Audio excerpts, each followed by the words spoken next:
Hi ladies and gentlemen, welcome back to Gundam.my. I'm your host Abdraman as always, and as you notice that I am in a different angle, much more bigger angle, because today we will be unboxing a very big boy. It is the Rising Gundam from the Build Divers R series.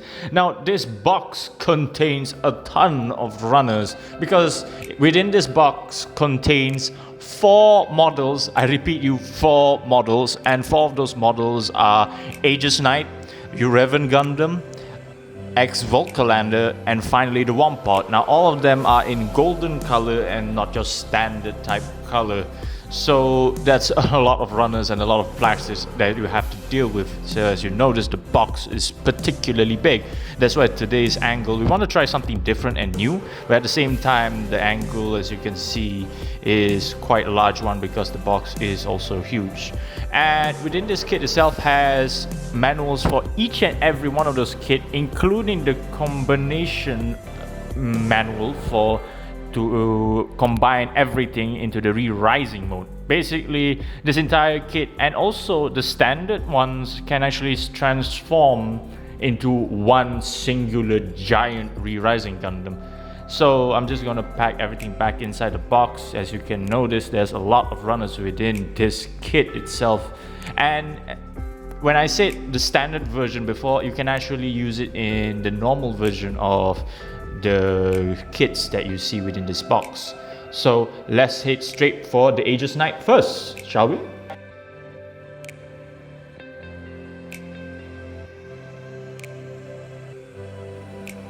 So the first ever Gundam we're going to review is the Aegis Knight. As you can see, the Aegis Knight has problems with the feet.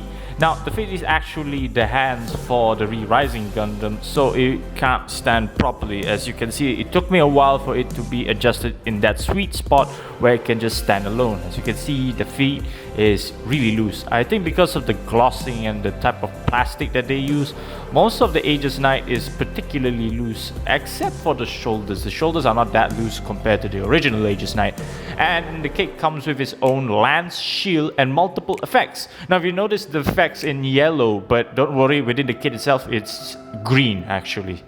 So overall, you have the Aegis Knight, and this kit comes with its own triple stand. Yes, you will get 3 stands, not just 1, not just 2, but 3 stands in total. So 1 for the Aegis Knight, 1 for the Wamp Pod, and 1 for the Eurevan Gundam. So altogether, you got a lot of stands for you to play with. So overall, when it comes to the Aegis Knight, the hands itself can be actually removed so that you can attach in the lance.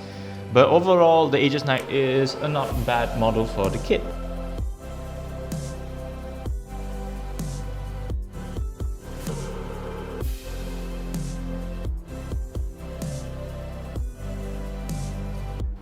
Next up is the Wamp Pod. Now, the Wamp Pod is a pretty simple model in and of itself. It's pretty big actually, especially the main body itself. Nothing much really, just a few extra pods to make it the Wamp Pod Plus. And that's about it. And the Wamp Pod comes with its own stand, which is particularly nice. Nothing much really when it comes to the Wamp Pod, but I feel the colorization for the Wamp Pod is a bit not that good when it comes to it. Actually, if you notice that these kits, we actually panel line them. I advise you to panel line them, because if you don't panel line them, they look pretty bland and they don't look as popping as usual. So as you see, the Wamp Pod, you can just slide in some of the extra bits and armors, but as you notice, for the Wamp Pod Plus, if you want to upgrade it, you just have to slide it in, and it's pretty loose. So that's the one problematic thing. But besides that, the Wamp Pod Plus also has another issue. As you can see, the shields at the top part is also loose. I do not know why, because this entire kit feels really loose and really fidgety. So let's head straight to the next Gundam, which is the Eurevan Gundam.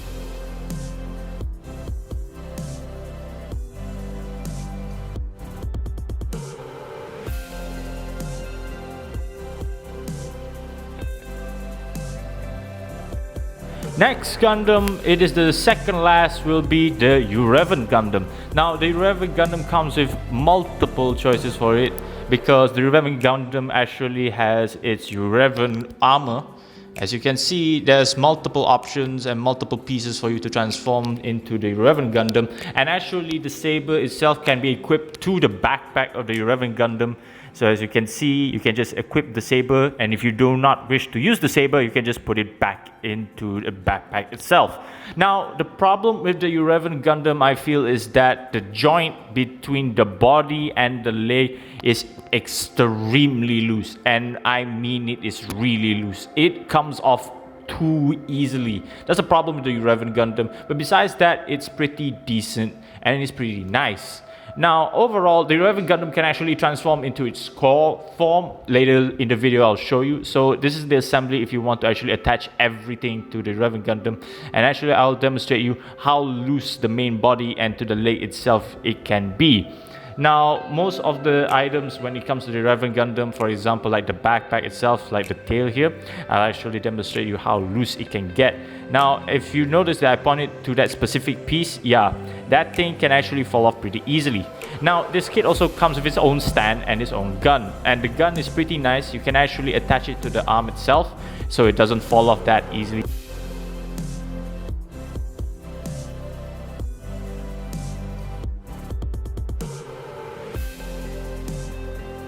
And finally, the cute X-Volcalander. I actually made a review of the X-Volcalander before, but in the normal version, and there's not much difference when it comes to the X-Volcalander of the previous one that I reviewed and the one that I am doing. It comes with the amount of the same shield, gun, and swords itself that can be extended to the wings.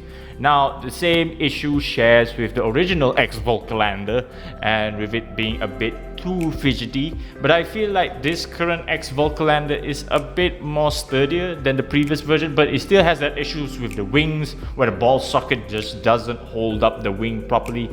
But the X-Volcalander overall, we actually panel line this, and as you notice, the gold is as popping as usual. But if you don't put any sort of panel lining, I advise you to actually buy a panel lining marker so that the plastic doesn't feel too bland. And the problem with the X-Volcalander is just too many plastic plastic stickers is what I meant. Like too many plastic stickers, and it takes quite a while for you to attach everything onto the X-Volcalander. Besides that, it shares the same thing with the previous X-Volcalander that I made a review with. So I'll actually have a description right on top of the video.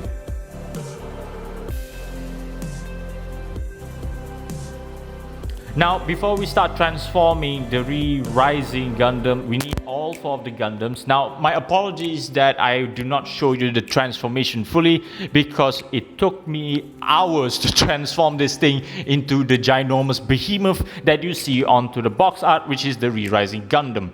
Now, the first ever step that you actually have to do is basically transform the Eurevan to the core Gundam. You will have to actually deconstruct the Eurevan Gundam into the core Gundam. Most of the extra pieces will form into the Eurevan armor pieces that will form into like a small light plane that will actually, I will demonstrate you into its own flight Eurevan armor mode. So overall, if you have any problems of trying to remove some of the pieces, try to use a metal separator like I did. So overall, you have to actually transform the Eurevan Gundam into the core Gundam. Then there is multiple transformations for you to actually remove some of the pieces, remove the pieces from the Aegis Knight, take almost the entirety of the Wamp Pod, take some of the stuff from the X-Volcalander. It's pretty hefty of a transformation, but don't worry about it. I'll show you the full form of the Re-Rising. Again, my apologies that I cannot demonstrate to you the full transformation of it. It took me hours to do it, so again, my apologies.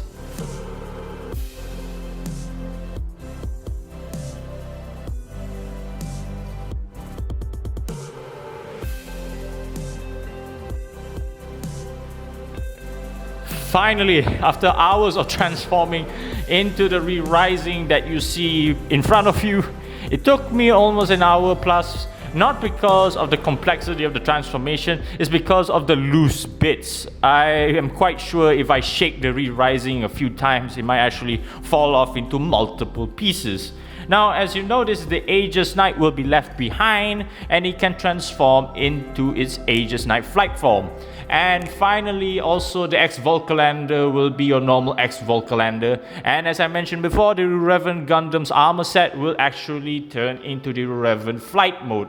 So overall, the Re-Rising Gundam takes a pretty hefty amount of time to transform it into its full final form due to the loose plastic and joints. But overall, it is a pretty cool kit. I hope you enjoyed this review as much as I do. Leave a like, share, comment and subscribe, and I hope to see you in the next video. Enjoy the 360 that is going to come up soon, and I hope you stay well, my friends. Take care, Gundam pilots. Ciao!